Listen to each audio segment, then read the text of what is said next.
ಟೋರ್ನಾಡೋಸ್ ಎಂದು ಕರೆಯಲ್ಪಡುವ army service Capers motor cycle ಪ್ರದರ್ಶನ ತಂಡ 264ನೇ ಆರ್ಮಿ ಸರ್ವಿಸ್ ಕಾಪರ್ಸ್ ದಿನ ಆಚರಣೆಯ ಸಂದರ್ಭದಲ್ಲಿ 3 ಹೊಸ ವಿಶ್ವ ದಾಖಲೆ ಸೃಷ್ಟಿಸಿದೆ. 264ನೇ ಆರ್ಮಿ ಸರ್ವಿಸ್ ಕಾಪರ್ಸ್ ಕಾರ್ಪ್ಸ್ ದಿನದ ಸ್ಮರಣಾರ್ಥವಾಗಿ ನಡೆದ ಕಾರ್ಯಕ್ರಮವು ಎಎಸ್ಸಿ ಸೆಂಟರ್ ಮತ್ತು ಕಾಲೇಜು ಮತ್ತು ಬೆಂಗಳೂರು ಚೆನ್ನೈ ಎಕ್ಸ್‌ಪ್ರೆಸ್ ವೇನಲ್ಲಿ ನಡೆಯಿತು. ಎಲ್ಲ ಮೋಟಾರ್ ಸೈಕಲ್ನಲ್ಲಿ ಸಾಹಸಮಯ ಪ್ರಯತ್ನಗಳನ್ನು ಗಿನ್ನಿಸ್ ವಿಶ್ವ ದಾಖಲೆಗಳ ಅಧಿಕೃತ ಮಾರ್ಗಸೂಚಿಗಳಿಗೆ ಅನುಗುಣವಾಗಿ ನಡೆಸಲಾಯಿತು.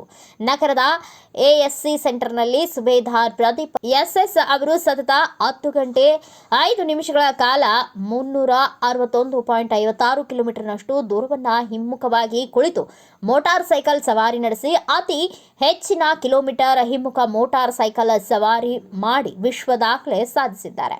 ಇನ್ನು ಹವಾಲ್ದಾರ್ ಮನೀಶ್ ರವರು ಮೋಟಾರ್ ಸೈಕಲ್ ಹ್ಯಾಂಡಲ್ ಮುಟ್ಟದೆ ಕೈ ಅಲುಗಾಡಿಸಿಕೊಂಡು ಮುಂಭಾಗದ ಚಕ್ರ ಮೇಲೆತ್ತಿ 2.349 ಕಿಲೋಮೀಟರ್ ಚಲಿಸಿ ಬೇಸಿಕ್ ಹ್ಯಾಂಡ್ಸ್ ಫ್ರೀ ವೀಲಿಂಗ್ ಮಾಡಿ ಹೊಸ ದಾಖಲೆಯನ್ನು ಸ್ಥಾಪಿಸಿದ್ದಾರೆ. ಸಿಪಾಯಿ Sumit Tomar motorcycle handle ಮೇಲೆ ಕೈ ಇಡದೆ 1715.4 ಮೀಟರ್ಗಳನ್ನು ಕ್ರಮಿಸುವ ಮೂಲಕ ಅತಿ ಹೆಚ್ಚು ದೂರ ನೋ ಹ್ಯಾಂಡ್ಸ್ ವೀಲಿಂಗ್ ಮಾಡಿ ಈಗಾಗಲೇ ಇರುವ ವಿಶ್ವ ದಾಖಲೆಯನ್ನ ಮುರಿದಿದ್ದಾರೆ.